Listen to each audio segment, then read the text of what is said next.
Kertas itu jatuh dari meja, meluncur seperti daun yang lelah, dan menyentuh lantai dengan suara tipis yang membuat seluruh rumah menenggang sejenak. Bayi di dalam rahim saya menendang, seperti ingin ikut membantah. Saya sedang menulis catatan seperti biasa, daftar belanja, jeda latihan yoga, pengingat untuk dokter kandungan. Lalu suara itu memecah keheningan dapur. Suara Richard. Jelas. Dekat. Bukan sekedar bisik. Bukan suara yang samar, lalu menghilang. Itu suara yang selama hampir 2 tahun, saya yakini tidak pernah berada di rumah kami. Saya tahu, katanya. Seperti orang yang menegaskan hal yang paling sederhana di dunia. Bukan seperti seseorang yang menutup dunia saya. Tubuh saya mendadak keras. Lutut seolah tidak menahan beratnya sendiri. Panas menyalak di dada. Bukan semangat, melainkan api yang tajam dan berbahaya. Rasa yang tidak ada kata yang pas untuk menamakannya. Kepercayaan yang selama ini saya ikat pada selembar kertas dan bahasa tangan, runtuh di lantai dapur bersama kertas itu. Saya berdiri, memegang meja agar tidak roboh, mencatat setiap detak jantung seperti menghitung jatuhnya keping kaca. Di luar, Palo Alto biasa lembab setelah hujan sore. Di dalam, bau bawang putih tumis yang tadi saya buat masih menggantung, hangat dan biasa. Semua benda di rumah seolah menjadi saksi yang tidak tahu berbicara. Richard berjalan pelan ke arah saya. Wajahnya tenang, tanpa ekspresi yang mengkhianati apa yang baru saja dia lakukan. Di belakangnya, pintu tertutup halus. Saya bisa merasakan nafasnya di leher saya.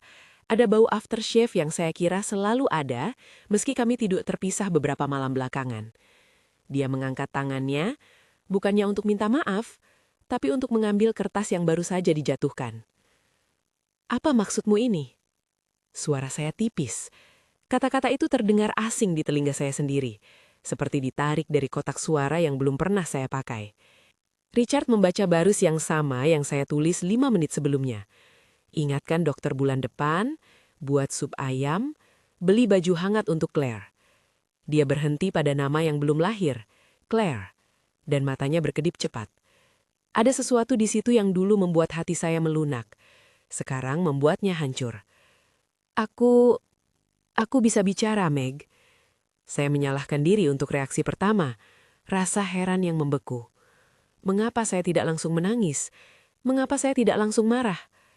Sebaliknya, saya berusaha menguatkan suara, menanyakan keberadaannya selama 2 tahun ini. Bagaimana mungkin dia...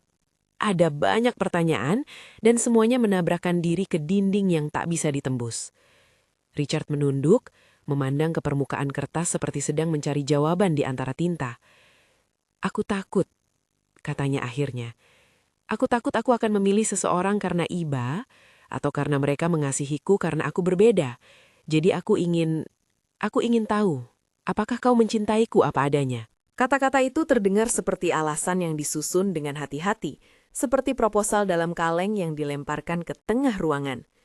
Saya tahu kata takut itu bukan pembenaran, tapi saya juga tahu kata itu bisa menjelaskan sesuatu tanpa meringankan rasa sakit. "Aku ingin tahu apakah kau mencintaiku apa adanya." Itulah motif yang dia berikan, bukan alasan yang menyelaraskan luka, tapi alasan yang menyingkap sisi kelam ketidakjujurannya. Di balik marah yang mendidih, muncul pula rasa malu.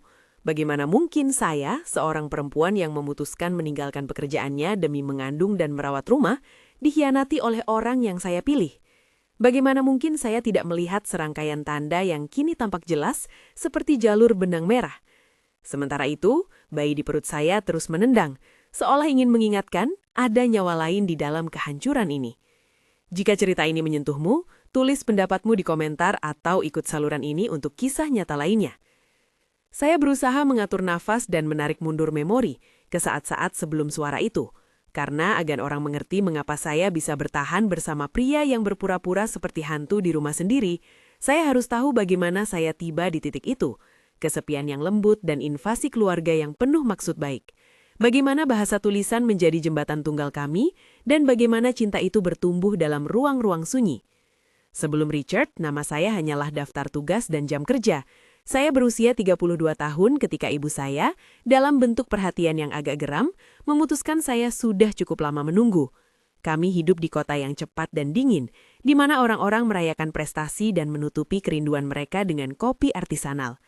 Saya ingin sesuatu yang lain, kebersamaan yang nyata bukan sekedar pekerjaan yang memberi makan dan mengisi hari. Tetapi kesempatan tidak datang dari arah yang saya bayangkan. Pertemuan pertama kami terjadi dalam sebuah malam yang diatur seperti adegan film keluarga. Ibu saya telah merencanakan semuanya dengan disiplin seorang sutradara. Dia kawan baik Lee, keluarga besarnya sedang berkumpul. Mereka sopan, tidak ribut. Saya mengenakan gaun yang kusut, berpura-pura tidak gugup, lalu duduk di meja kecil restoran Italia yang hangat. Lampu temaram menggantung, dan suara piring bergesekan memberi ritme pada pembicaraan. Di luar, hujan kecil menempel pada kaca membuat dunia terlihat lebih dekat dan lembut. Richard duduk di sana, wajahnya tenang, rambutnya disisir rapi seperti layaknya orang yang tahu kapan harus tenang. Saat dia menatap, ada rasa aman yang tidak berisik. Dia tidak mengobrol banyak, dia menulis dengan pena kecil di sebuah buku kecil. Itu adalah hal pertama yang menarik saya. Bagaimana bisa seseorang begitu nyaman untuk tidak menuntut kata-kata? Di tengah tawa keluarga dan suara gelas, dia menawarkan secari kertas padaku. Senang bertemu, tertulis dengan huruf rapi. Saya tersenyum dan membalas, juga menulis. Kami saling bertukar kertas berkali-kali, sementara orang lain bercakap-cakap di sekitar kami. Ada sesuatu yang menenangkan dalam keheningan itu. Tanpa suara, tanpa drama, kami saling menjalin. Dia mengajarkan saya beberapa tanda bahasa isyarat dengan gerakan tangan yang canggung pada malam-malam berikutnya. Saya lupa betapa cepat saya belajar ketika hasrat bertemu kebutuhan. Dia mengirimkan pesan tertulis di pagi hari. Kopi di meja. Punya waktu buat jalan-jalan sore? Dan saya menjawab, iya, aku suka cara kamu menulis iya. Itu adalah awal dari sesuatu yang tidak saya prediksi. Cinta yang dibangun dari huruf, dari titikan kertas, dari getar tangan yang perlahan merangkai kata. Richard adalah seorang pengusaha. Itu hal yang ia bawa bukan sebagai pamer, tetapi sebagai fakta yang melekat pada hari-harinya. Rapat pagi, telepon mendadak, janji yang harus ditepati. Kami berbicara sedikit tentang pekerjaannya. Dia menolak untuk membiarkan bisnis masuk ke ruang-ruang emosional kami lebih dari yang diperlukan. Saya suka itu. Saya ingin seorang pasangan yang tidak menuntut saya memahami semua kegaduhan finansial. Saya ingin orang yang bisa berada di samping saya, yang membuat saya merasa aman pada cara yang sederhana. Richard memberikan itu, awalnya. Keluarganya, terutama ibunya, Dorothy, hadir seperti bayangan hangat yang memberi persetujuan. Dorothy adalah wanita yang percaya bahwa tradisi dan tes adalah bagian dari menemukan pasangan yang tepat. Dia memandang saya dengan mata yang teliti, selalu sedikit macet di sela-sela senyum. Ada momen-momen halus ketika saya merasakan ujiannya. Bagaimana kamu mengurus rumah? Apakah kamu tahu membuat pie kentang? Pertanyaan-pertanyaan itu tampak polos, tetapi bagi saya, mereka membawa implikasi yang lebih besar. Seseorang sedang menilai apakah saya layak untuk masuk ke dalam struktur keluarganya. Saya menjawab semua pertanyaan dengan iman. Saya memasak, menulis catatan kecil, belajar isyarat, dan menerima undangan makan malam. Hubungan kami berjalan cepat, begitu kata orang di luar. Tetapi bagi saya, itu terasa seperti prose yang lama, bukan kilat. Kami bertunangan setelah beberapa bulan. Pernikahan kami kecil, di halaman belakang rumah Richard, di bawah pohon yang rindang. Ada tawa, ada kata-kata manis yang ditulis di buku tamu, karena kami berdua masih suka tulisan daripada pidato. Saya ingat betapa tenangnya tangannya ketika kami berjanji satu sama lain. Semua orang menangis, sebagian karena cuaca, sebagian karena acara itu memang indah. Saya pikir saya menikahi seseorang yang tenang dan kompleks. Saya tidak pernah membayangkan dia memiliki rahasia yang begitu besar. Kehidupan rumah tangga membawa kebiasaan. Ritme kami terbentuk dari catatan di meja sarapan. Rapat jam 9, belanja hari Rabu, telepon dari Dorothy jam 7. Saya menyukai keteraturan itu. Saya berhenti bekerja ketika 2 garis kecil muncul di tes kehamilan. Keputusan itu tidak sepenuhnya saya ambil sendiri. Ada suara-suara, bisikan-bisikan, baik dari keluarga dan juga dari saya sendiri, yang mengatakan bahwa saya harus memberi prioritas pada bayi dan pada rumah. "Kamu punya kesempatan untuk istirahat," kata ibu saya. "Ini adalah waktumu." Saya teringat bagaimana tangan saya meraba perut, merasakan denyut kecil yang memberi saya alasan untuk bermimpi. Berhenti bekerja adalah ujian pertama yang sebenarnya. Gaji saya, yang dulu memberi saya kemandirian, menghilang dari rekening bank. Richard bilang semua akan baik-baik saja. Ia yang akan mengurus keuangan. Pada awalnya, itu terasa seperti kelegaan. Beban administratif hilang. Saya bisa mengikuti kelas yoga prenatal, lebih sering memasak sup yang katanya baik untuk ibu hamil, mengatur ulang lemari dengan pakaian bayi. Tetapi seiring waktu, ketergantungan itu menjadi sebuah pola. Saya tahu sedikit tentang investasi keluarganya, tentang arah perusahaan, tentang bagaimana mereka mengalokasikan uang untuk rumah tangga. Pertanyaan-pertanyaan kecil saya dijawab dengan catatan. "Tidak perlu khawatir, Meg."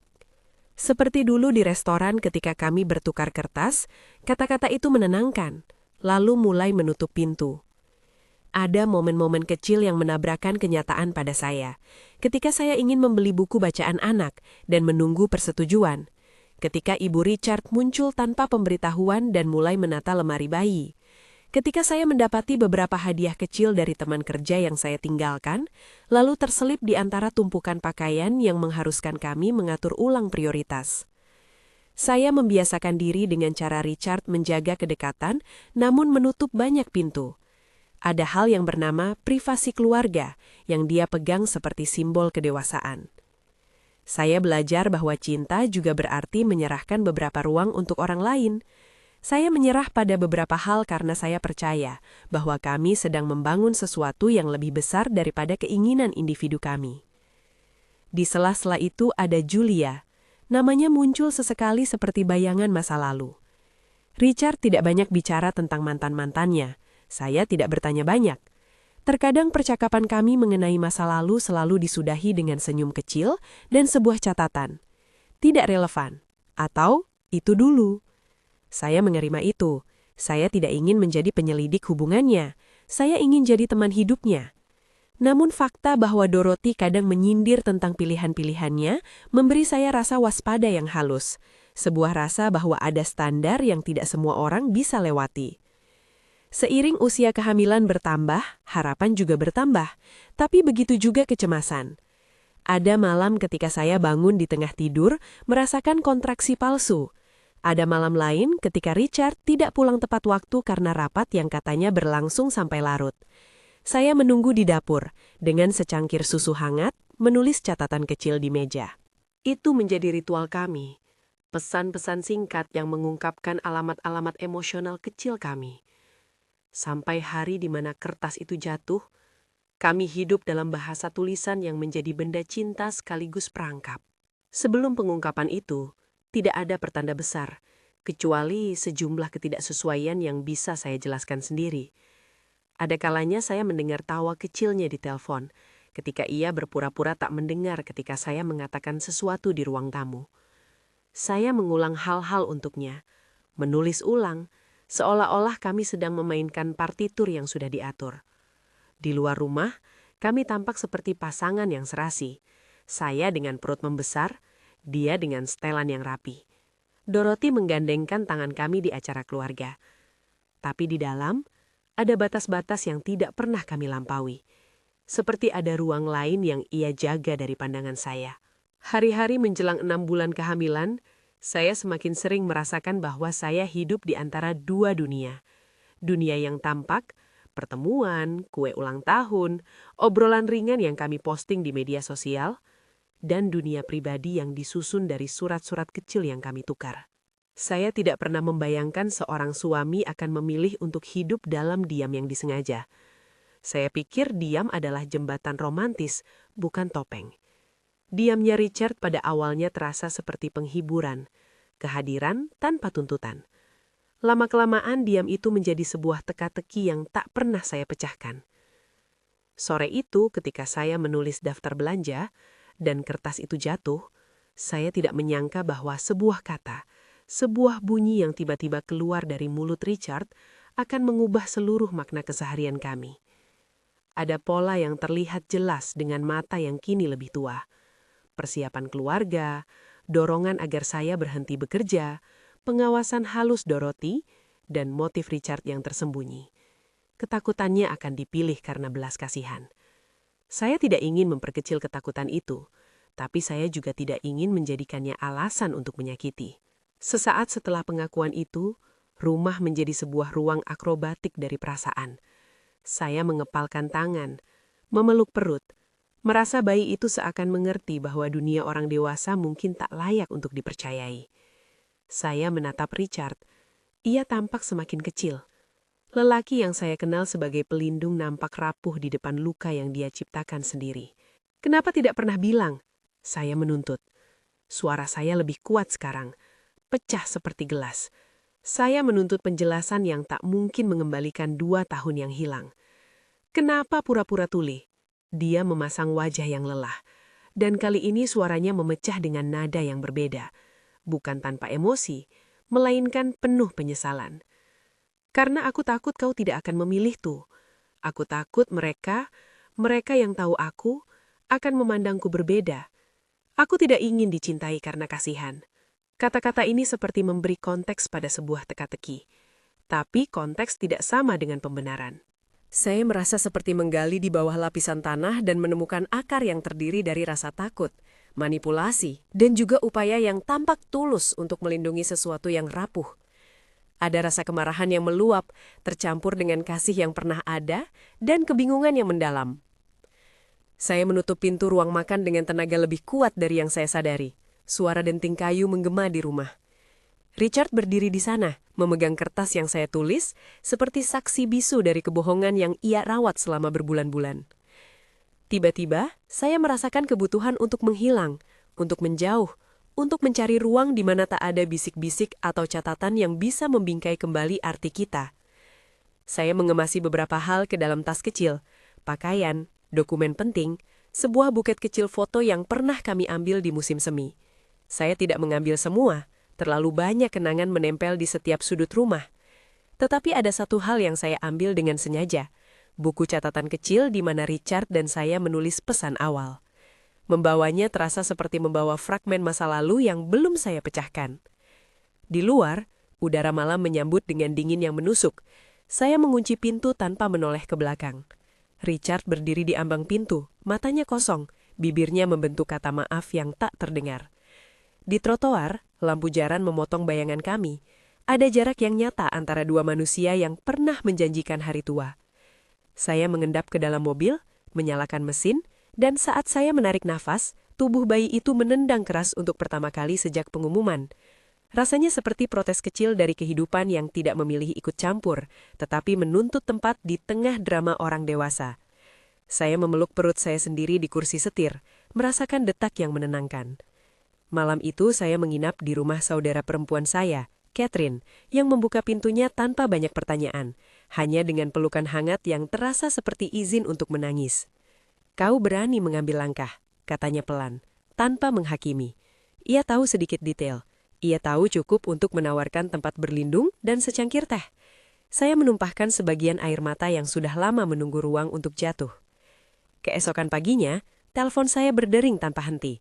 Ibu saya, suara dilempar dari jauh, Dorothy yang mencoba menghubungi lewat anak-anaknya, pesan-pesan dari teman. Saya menoleh pada tas yang saya bawa. Buku catatan kecil itu di atas meja, membuka halaman di antara coretan-coretan manis yang pernah kami tukar. Di dalamnya ada kata-kata yang dulu membuat saya tersenyum dan sekarang membuat saya sadar bahwa saya hidup di antara kebohongan yang dipoles dengan lembut. Saya tidak tahu apa yang harus saya lakukan. Menghadapinya seperti merobek kain halus dan menemukan lubang-lubang yang tak pernah saya lihat sebelumnya. Saya ingin marah, tetapi ada pula rasa kasihan yang tidak bisa saya matikan. Bagaimana memberi hukuman pada seseorang yang mengaku ketakutan? Tetapi kemudian ada 2 nyawa untuk dipertimbangkan. Nyawa kami dan nyawa anak yang belum lahir. Pilihan tidak menjadi sekedar masalah hati, mereka menjadi urusan nyata dengan biaya, perawatan, dan masa depan yang harus direncanakan. Dalam beberapa hari pertama setelah pengungkapan, saya menghabiskan waktu memfilosofikan ulang kata percaya. Percayaan adalah sirkuit yang mengalir dua arah. Jika salah satu pihak memutus kabel, arus pun tidak lagi mengalir. Saya mulai membuat daftar. Apa yang hilang? Apa yang harus saya tuntut jika kami ingin tetap bersama? Dan apa batasan yang tidak bisa saya kompromikan? Saya tahu saya tidak ingin menjadi korban dari lelucon panjang atau eksperimen sosial. Saya butuh keadilan, tetapi bukan balas dendam. Catherine menjadi batu karang. Ia membantu saya mengurus hal-hal administratif yang terdampak, menata ulang rekening bank sementara, mencari dokter kandungan baru yang bisa memberi rasa aman, dan mengurus beberapa janji temu. Di antara semua itu, ada pertemuan yang tak terelakkan. Percakapan dengan Richard yang harus terjadi. Bukan lewat kertas, bukan lewat gerakan tangan, tetapi dengan kata-kata yang menggema di udara yang sama. Pagi itu ketika saya kembali ke rumah secara singkat untuk mengambil beberapa dokumen, saya menemukan meja makan ditata rapi. Ada secangkir kopi hangat, sebuah surat kecil dari Dorothy yang menuliskan permintaan maaf setengah hati karena mungkin ujiannya terlalu berat. Ada pula nota dari Richard. "Ayo bicara, Meg. Aku ingin memperbaiki." Saya berdiri di depan meja itu, meraba kertas-kertas yang pernah menjadi bahasa kami. Ada rasa yang bertumbuh di dada saya, antara ingin mempercayai dan ketakutan untuk kembali disakiti. Ketika saya menoleh ke jendela, melihat bayangan kami di pantulan kaca, saya bertanya pada diri sendiri sebuah pertanyaan yang Dr. Patricia Chen, yang belum pernah saya temui tapi namanya sudah terbayang di benak saya sebagai solusi, mungkin akan tanya, "Apakah kau benar-benar mencintainya, Meg? Atau kau mencintai gagasan tentang dirinya yang dia tampilkan?" Itu adalah pertanyaan yang tidak mudah dijawab. Di dalam, ada kebenaran yang raw. Saya mencintai seseorang yang membuat saya merasa aman di beberapa malam paling sunyi saya. Saya mencintai tawaringannya, caranya menulis ya, yang membuat sesuatu terasa sederhana. Saya mencintai harapan akan keluarga yang saya bayangkan sejak kecil. Namun cinta itu kini harus dihadapkan pada sebuah kriteria, kejujuran. Tanpa kejujuran, cinta menjadi bahan mentah tak berbentuk. Saya menutup pintu dengan hati yang masih retak, menahan tangis. Saya tahu bahwa percakapan yang menunggu kami tidak akan mudah. Saya tidak ingin menghakimi secara absolut. Saya juga tidak ingin menyerah pada rasa sakit ini. Ada garis yang harus digaris, antara memaafkan dan melupakan, antara memberi kesempatan dan membiarkan kebohongan berakar. Saya berjanji pada diri sendiri satu hal sederhana. Tidak akan kembali ke kehidupan yang membuat saya kehilangan diri. Malam-malam setelahnya dipenuhi tanya dan pertemuan tatap muka. Richard meminta agar saya mendengarkan penjelasannya, dan saya menuntut agar ia mendengarkan saya. Ada momen di mana ia menangis, bukan drama, tetapi air mata yang tulus, membuat hati saya melemah. Ada juga saat-saat ketika ia mencoba meracik alasan seperti resep yang sempurna. Dorothy, di lain pihak, menempuh jalan yang berbeda. Ia menelepon ibu saya, mencoba menengahi, menawarkan terapi keluarga sebagai jalan keluar. Saya merasakan tekanan dua sisi. Satu dari dorongan agar menyelamatkan keluarga, satu lagi dari kebutuhan untuk mempertahankan harga diri dan masa depan anak. Saya sadar, dalam hati yang paling gelap, bahwa saya harus memilih apa arti keluarga bagi saya. Keluarga yang dibentuk dari kebohongan, atau keluarga yang diuji, dibersihkan, dan dibangun kembali dengan aturan yang baru. Pilihan itu bukan soal siapa yang benar saja. Ini soal apakah ada kemungkinan memperbaiki tanpa memaksa anak yang akan lahir hidup dalam jaring kebohongan. Beberapa teman menyarankan meninggalkan segera. Beberapa mendesak untuk berdamai. Saya membaca semuanya, menjawab sebagian kecil, dan menahan sebagian lagi. Setiap saran membuat keadaan semakin kompleks. Saya menetapkan beberapa syarat sederhana untuk pertemuan kami selanjutnya. Kejujuran penuh, terapi profesional, batasan peran Dorothy dalam kehidupan rumah tangga kami, dan keterbukaan mengenai keuangan. Itu bukan daftar tuntutan dingin. Itu adalah peta jalan kecil untuk melihat apakah fondasi itu dapat dibangun kembali. Saat kami duduk berdua di ruang tamu, saya menatap mata Richard, yang tampak tua beberapa saat, lelah lain waktu, dan bertanya, "Apakah kau siap melakukan semua itu? Bukan hanya kata-kata di kertas?" Ia mengangguk pelan. "Aku siap," katanya. Aku siap jika itu yang dibutuhkan untuk Claire. Kata Claire keluar dari mulutnya dengan nada yang seakan menggerakkan sesuatu di antara kami. Bayangan masa depan melintas. Anak kecil berambut halus, tertawa di halaman belakang. Dorothy membelai rambutnya dengan sendok makan yang sama seperti dulu. Imajinasi-imajinasi kecil itu membuat saya hampir luluh. Namun saya tahu, kerapuhan tak mudah diperbaiki hanya dengan niat. Percakapan kami berakhir tanpa keputusan besar. Kami berdua tahu bahwa jalan di depan panjang. Saya menulis beberapa aturan ke dalam buku kecil saya. Sesi terapi mingguan, pertemuan evaluasi setiap bulan, dan batasan dengan keluarga. Richard menandatangani kesepakatan tak resmi itu dengan satu garis kecil. Itu tampak konyol, menuliskan syarat-syarat dalam buku harian. Namun bagi saya, itu memberikan bentuk konkret pada sesuatu yang selama ini kosong. Malam-malam berlanjut dan saya mendapati bahwa luka tak sembuh dalam semalam. Juga sayangnya, cinta tak lenyap hanya karena kata-kata yang terlontar. Ada saat-saat yang manis. Richard ikut menemani saya ke USG pertama, menatap layar dengan mata yang penuh untuk pertama kalinya. Ia menyentuh perut saya dengan hati-hati. Ada malam-malam ketika ia menuliskan puisi pendek, kata-kata yang lalu saya simpan. Ada pula saat-saat ketika saya menemukan pesan di teleponnya yang membuat darah saya mendidih lagi. Keseimbangan menjadi tarian yang melelahkan. Pada akhirnya, saya menyadari bahwa keputusan untuk tetap atau pergi bukan semata soal memaafkan satu tindakan.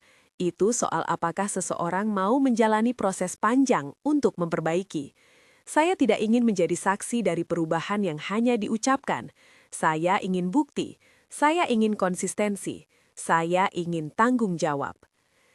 Waktu berjalan dan usia kandungan meningkat, saya mulai merasakan perbedaan kecil dalam interaksi kami.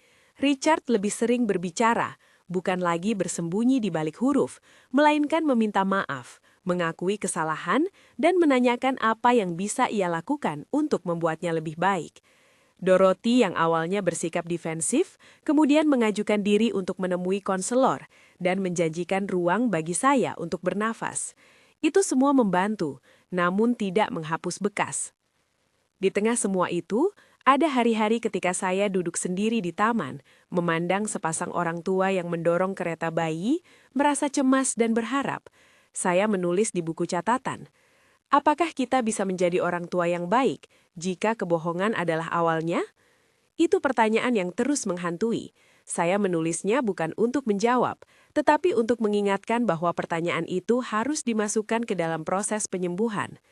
Dan di suatu sore ketika langit mulai memerah dan saya kembali ke dapur, memegang es krim yang tidak produktif sebagai hiburan kecil, kertas itu jatuh lagi. Sebuah kebetulan yang mengingatkan saya pada momen di mana dunia saya runtuh. Kali ini, saya menatapnya tanpa harus langsung bereaksi. Saya tahu apa yang ada di dalam. Catatan belanja, pengingat dokter, janji-janji sederhana. Di saat seperti itu, saya sadar hidup kami dipenuhi hal-hal kecil yang tidak harus menjadi uji. Namun, kertas-kertas itu tak lagi polos. Mereka telah menjadi penanda sejarah kami, prasasti yang menempel di dinding rumah. Saya duduk dan menulis. Kita akan mencoba, tapi dengan syarat. Pena saya bergerak dengan mantap. Saya menuliskan batasan-batasan yang bukan hanya demi saya, tetapi demi anak yang akan segera lahir.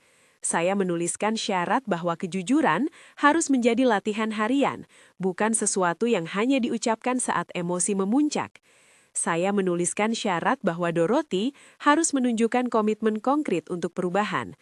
Saya menuliskan kebutuhan akan bantuan keuangan yang jelas, tidak sekedar janji kabur. Ketika saya meninggalkan catatan itu di meja, saya merasakan ketenangan kecil yang belum pernah saya rasakan sejak pengakuan itu. Bukan karena semuanya telah diperbaiki, tetapi karena saya memiliki peta. Di dalam peta itu ada sebuah garis yang saya tarik. Jika kita tidak bisa mencapai titik-titik itu, saya tidak akan mempertaruhkan masa depan anak. Beberapa minggu setelah, peristiwa-peristiwa tidak berjalan mulus. Ada argumen lainnya, ada jeda komunikasi, ada malam-malam dingin ketika saya meragukan setiap hal. Namun juga ada momen-momen kecil perbaikan. Richard mulai datang ke pertemuan dengan seorang konselor yang direkomendasikan oleh teman. Dan meskipun beberapa pihak melihatnya skeptis, saya melihat dia mencoba. Ia tidak lagi menutup dirinya sepenuhnya. Ia belajar mengucapkan kata maaf tanpa menuliskannya. Saya melihat usaha itu layaknya pembelajaran yang menyakitkan, namun mungkin esensial. Tetapi drama terbesar belum selesai. Ada satu peristiwa yang kembali membuka bekas luka lama.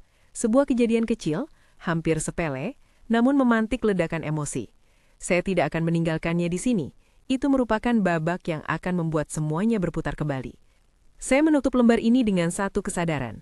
Hidup dengan kebenaran baru membutuhkan keberanian yang lebih besar daripada hidup dalam kebohongan yang nyaman. Saya tidak tahu apakah keberanian itu akan datang dari saya, dari Richard, atau dari keduanya. Namun bayi yang menendang di dalam perut saya menunggu jawaban yang lebih nyata daripada kata-kata. Di jalan pulang malam itu, saya menatap ke langit gelap dan bertanya pada diri sendiri. Apakah sebuah keluarga bisa dibangun ulang dari batu-batu yang pernah dilempar? Saya menyadari bahwa jawabannya bukan hitam putih. Akan ada hari ketika saya merasa itu adalah keputusan terbaik yang pernah saya buat. Akan ada hari lain ketika saya merasa keputusan itu adalah kesalahan paling besar. Namun dalam ketidakpastian itu, saya memilih satu hal. Saya akan menjaga diri saya dan anak ini lebih dari apapun. Saya akan menuntut kebenaran sebelum membiarkan masa depan kami dituliskan kembali oleh orang lain. Di sebuah meja kecil, kertas itu menunggu. Di tas saya ada buku catatan penuh dengan janji, pertanyaan, dan syarat-syarat. Di dalam diri saya ada campuran rasa kasih dan amarah, ketakutan, dan harapan. Dan di suatu tempat jauh ke depan, saya tahu ada momen yang akan menguji segalanya lagi. Suatu titik balik yang tidak bisa saya prediksi sepenuhnya, namun yang perlu saya hadapi. Titik balik itu datang pada malam yang tampaknya biasa. Saya merasakan kontraksi pertama yang nyata, bukan sekedar rasa cemas yang menipuku. Dan dunia kami yang selama berbulan-bulan berkutat pada aturan dan pertemuan terapi, mendadak disederhanakan menjadi satu hal yang tak bisa dinegosiasikan. Kelahiran anak kami. Kata lahir membuat segala kepedihan yang rumit seperti tertumpuk rapi di ujung jalan, menunggu keputusan apakah kami akan menyeberang bersama atau berpisah di persimpangan itu. Saya mengemas tas rumah sakit dalam keadaan setengah panik. Catherine datang, membawa sarung bantal dengan wangi sabun yang akrab dan sebotol air mineral. Di antara kami tidak banyak kata. Kita sudah kehabisan kata-kata yang aman. Di pintu, saya menoleh pada rumah yang dulu adalah saksi cinta yang perlahan membeku. Ada kertas-kertas di meja. Garis-garis tinta yang pernah menenangkan, kini seperti catatan korban yang sudah lama menunggu pembacaan. Di mobil, kontraksi datang bertubi-tubi. Saya menahan nafas, memegang perut, merasakan Claire menendang. Seolah bayi itu ingin menuntut tempatnya juga. Catherine memegang tangan saya sepanjang perjalanan. Jarum jam bergerak seperti gigi-gigi mekanis yang tak pernah lelah. Richard berada di belakang kami. Diam pada awalnya, lalu tiba-tiba berbicara tanpa menulis. Suaranya gemetar tetapi nyaka.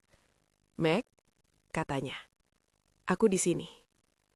Kata-kata itu sederhana, tetapi suaranya menaruh nyali ke dalam tulang saya. Ada kelegaan kecil yang mencuat. Bukan karena dia bisa berbicara, tapi karena dia memilih untuk datang, secara fisik dan emosional. Kami tiba di rumah sakit dengan lampu rem yang berkedip dan bau antiseptik yang menusuk. Di ruang tunggu, Dorothy muncul kemudian. Wajahnya pucat namun terlihat seperti orang yang sudah belajar menahan nafas panjang. Ia menatap saya dengan mata yang kelabu dan tersenyum canggung. Proses kelahiran tidak dramatis seperti film. Ia panjang, berisik, penuh tenaga yang tak bernama. Sesi-sesi yang kami jalani bersama Dr. Patricia tampak seperti latihan, namun nyata terjadi dalam tubuh saya. Teknik pernafasan, mengalihkan fokus, mengontrak untuk menolak kesakitan. Terkadang saya melihat Richard menatap layar monitor. Matanya berkaca-kaca tanpa suara. Di momen-momen itu, saya melihat sesuatu yang tidak pernah jelas sebelumnya.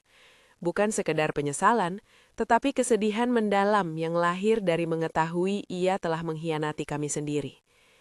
Ketika bidan meletakkan bayi, sebuah tangisan pertama yang mengiris isi telinga saya, lalu melunak menjadi nafas kecil, di dada saya rasa yang menjerat sejak pengungkapan itu seolah-olah diregangkan oleh kehadiran makhluk kecil ini. Claire dengan kulitnya yang masih memerah dan kepalanya yang penuh rambut halus menempel pada dada saya. Dan dunia di sekitar meredup menjadi satu titik terang. Saya menatapnya. Suaranya melekat di bawah tulang rusuk saya. Dan entah bagaimana, ketika bayi itu menoleh ke arah Richard, sesuatu di antara kami pecah dan keluarlah air mata yang tidak terduga. Richard menangis dengan suara yang bukan sandiwara. Ia menangis seperti orang yang baru saja kehilangan rumahnya dan menemukan rumah lain dalam sebuah momen. Sejenis pengakuan yang tidak bisa ditulis atau disembunyikan lagi. Tangisannya membuat saya terguncang.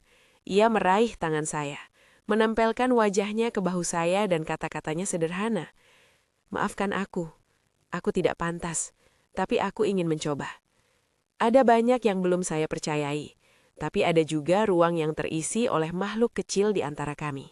Waktu di rumah sakit menjadi jam-jam yang memadatkan semua yang kami lalui.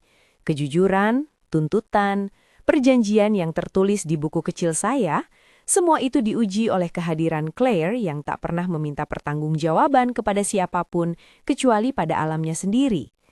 Di malam pertama ketika lampu redup, Richard duduk tak jauh dan menulis. Ia menulis sebuah surat kecil yang kali ini ia sodorkan langsung ke tangan saya, bukan melalui catatan di meja. Kata-kata itu bukan sekedar permintaan maaf. Ia menjelaskan dengan ketulusan yang baru tentang ketakutannya menjadi dicintai karena belas kasih, tentang rasa malu yang membuatnya memilih maskar. Ia tidak meminta agar saya melupakan. Ia meminta agar saya menilai tindakannya berdasarkan bukti perubahan, bukan kata-kata. Permulaan rekonsiliasi tidak berarti semuanya menjadi mulus.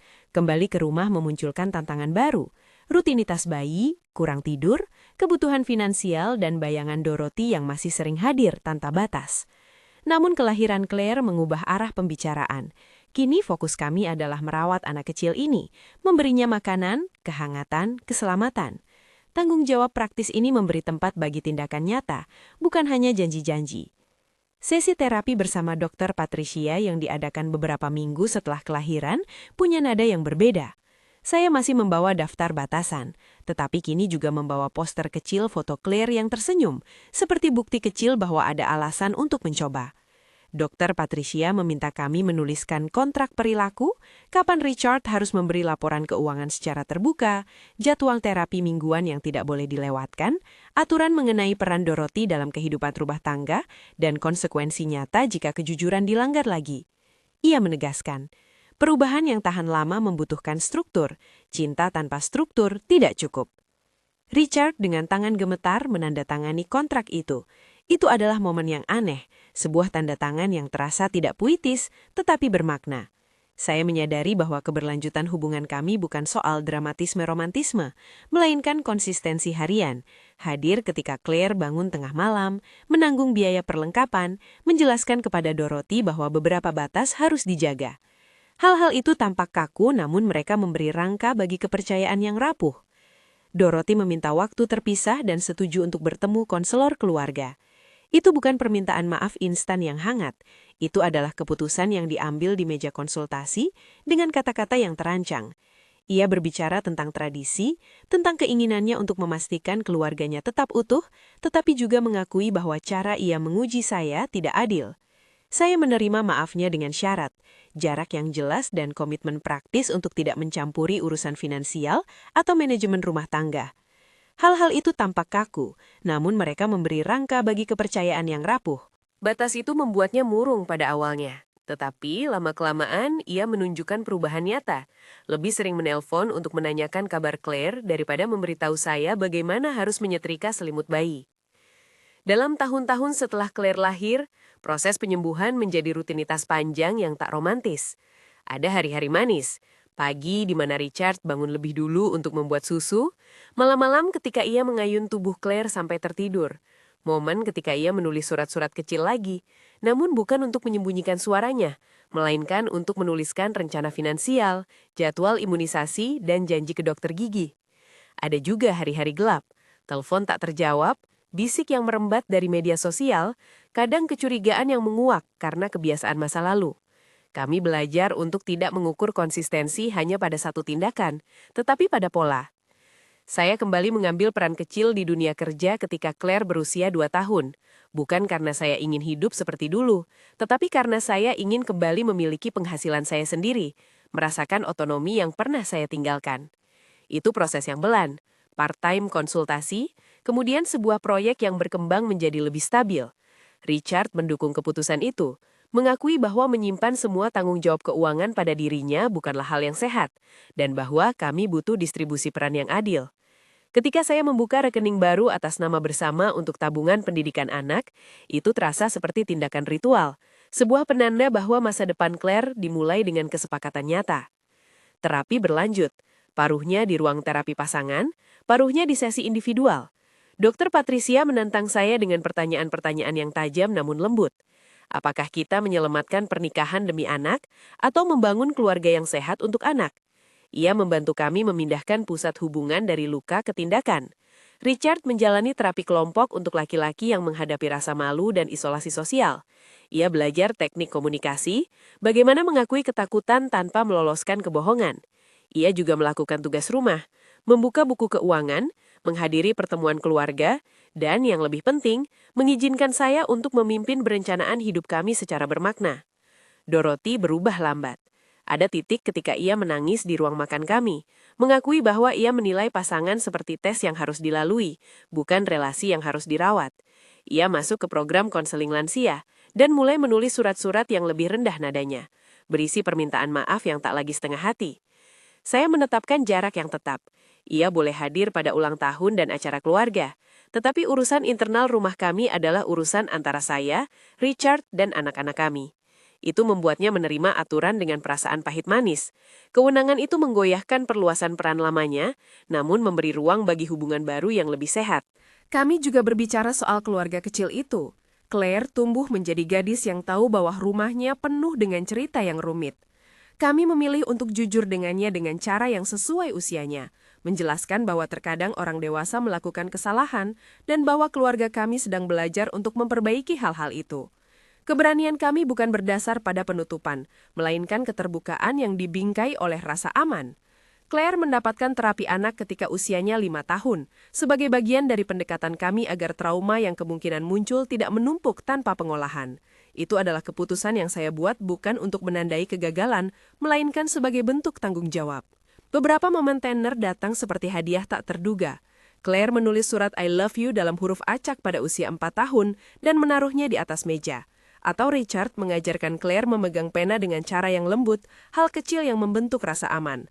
Lain kali ada malam ketika saya menemukan Richard membelai rambut Claire sampai ia tertidur, dan saya mendengarkan nafas anakku yang lembut sambil menyadari bahwa ada unsur cinta yang tahan banting, bukan karena masa lalu yang bersih, tetapi karena keberulangan tindakan yang stabil. Ketika anak kedua lahir, James, laki-laki kecil dengan mata cerdas, kode keluarga kami berubah lagi. Kelahiran James tidak memperbaiki semua hal, tidak ada reuni instan dari luka lama. Namun bayi kedua memberi kesempatan lain untuk praktik. Bagaimana kami berbagi tugas, bagaimana Richard menunjukkan konsistensi yang membuat James tidak mengalami kosong akibat ketidakhadiran. Saya melihat Richard membaca cerita sebelum tidur tanpa menulis kata-kata itu. Ia berbicara pada bayi, mengajar Claire cara menyapa adiknya, dan perlahan-lahan lidah keluarga kami menjadi lebih bebas dari catatan-catatan kecil. Ada tahun ketika kami merayakan ulang tahun pernikahan yang ke-10 dengan pembaharuan janji, sebuah acara kecil di kebun belakang tempat kami menikah dulu. Itu bukan perayaan pembebasan dari semua luka, itu adalah ritual yang menandakan komitmen untuk terus bekerja. Kami menuliskan janji-janji baru yang lebih nyata. Kami berjanji untuk berkata jujur, bahkan ketika itu menyakitkan. Kami berjanji untuk mengikuti terapi bila perlu. Kami berjanji untuk melindungi kesejahteraan anak-anak kami sebelum harga ego. Saat saya mengucapkan kata-kata itu, ada getaran di dada saya. Bukan karena poetika romantis, melainkan karena beban dan kemungkinan. Dekade-dekade berlalu dengan taburan kejadian yang membuat hidup kami manusiawi. Kehilangan pekerjaan satu musim, sakit ringan yang membuat rumah penuh oleh bisik-bisik kecemasan, momen hangat ketika Claire lulus sekolah dasar dan James meraih penghargaan sains kecil. Hubungan kami bukan perjalanan linier kebahagiaan. Ia seperti permakultur yang memerlukan perawatan, penyiangan, dan kadang pembalikan rotasi. Ada hari ketika saya bertanya pada diri sendiri lagi, apakah saya telah membuat keputusan yang tepat? Ada hari ketika saya merasa itu adalah keputusan yang paling benar. Saya menua, rambut memutih di pelipis, garis di tangan semakin dalam. Pada usia 68 tahun, ketika saya menata album foto untuk ulang tahun keluarga, saya duduk lama menatap potret Claire yang kini berambut panjang dan mata yang masih penuh rasa ingin tahu. Dan James yang remaja, sedikit sinis namun berjiwa hangat. Saya teringat malam-malam di dapur, kertas jatuh, napas yang memecah kamar. Saya teringat saat Richard berkata ia takut dicintai karena kasihan. Sebuah kalimat yang dulu memicu kemarahan yang membara.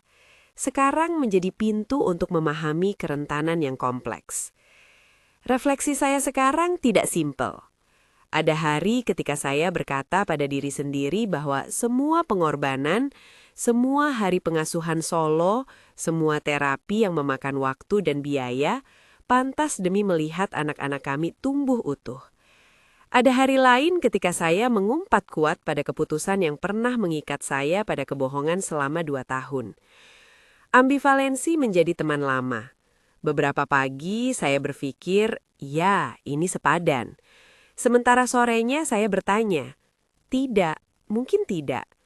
Namun ada satu jawaban yang konsisten. Saya memilih.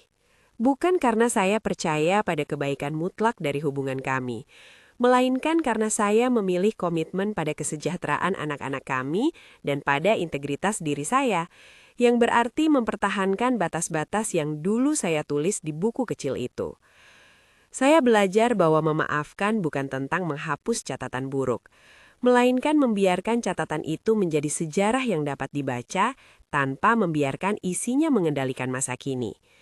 Richard tidak bebas dari kesalahan. Ia tetap membawa rasa malu yang dulu menjeratnya. Tetapi ia juga menanggung konsekuensi dari tindakannya. Transparansi finansial, komitmen terapi yang tidak boleh dilanggar, dan pembatasan terhadap peran Dorothy dalam urusan domestik. Dorothy di sisi lain menua dengan pelan. Ia mendapatkan ruang baru dalam hidupnya yang lebih kecil namun lebih tulus. Dalam beberapa pertemuan keluarga, kami membicarakan fakta bahwa kebohongan adalah luka yang meninggalkan bekas. Kami mengajarkan Claire dan James tentang pentingnya jujur, tentang bagaimana kerentanan tanpa kejujuran tidak sama dengan kedekatan. Saya menanamkan pada mereka 2 prinsip yang saya pegang teguh. Kepercayaan harus dibangun dengan tindakan berulang, dan memberi orang kesempatan untuk berubah tidak berarti melupakan perlunya konsekuensi. Kini saya sering duduk di kursi teras menatap rumah yang pernah saya tinggalkan pada malam itu dengan tas kecil di tangan.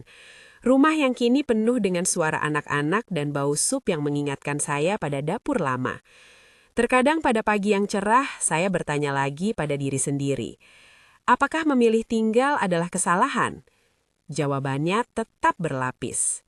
Ada hari-hari di mana saya merasakan damai yang dalam ketika melihat keluarga kecil kami berkumpul, tertawa, dan berbagi makanan. Ada malam-malam yang saya temukan diri menulis di buku harian, mengurai kepahitan yang tersisa, merasakan not-not sisa yang belum terurai. Saya menutup buku harian itu, menyadari bahwa kisah ini bukan soal memvalidasi satu pilihan sebagai benar untuk semua orang.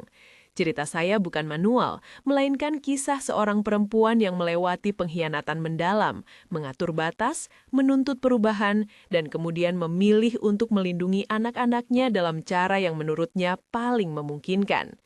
Bagi sebagian orang, jawaban saya mungkin tampak salah. Bagi sebagian lain, mungkin wajar. Untuk saya, itu adalah kehidupan yang saya jalani dengan kesadaran penuh akan biaya dan hadiah yang tak dapat dipisahkan. Jadi, apakah semua ini worth it? Beberapa hari ketika Claire memeluk saya dengan naluri penuh kasih, atau ketika James membawa pulang nilai yang ia perjuangkan, saya berkata ya, ketabahan dan upaya itu punya hasil. Beberapa hari lain ketika kenangan lama muncul kembali seperti bayangan di lorong, saya bertanya-tanya. Namun, pada akhirnya, pilihan untuk tinggal dan bekerja memperbaiki adalah tentang menegakkan sebuah rumah yang aman, tentang mengajarkan anak-anak tentang tanggung jawab dan tentang menetapkan batas yang tak bisa diganggu-gugat. Jika kisah ini menyentuhmu, atau jika kamu pernah mengalami sesuatu yang mirip, saya mengundangmu meninggalkan komentar atau mengikuti saluran ini untuk cerita nyata lainnya. Bagikan cerita ini jika kamu percaya bahwa kejujuran dalam hubungan layak diperjuangkan, dengan batas, dengan kerja keras, dan dengan waktu.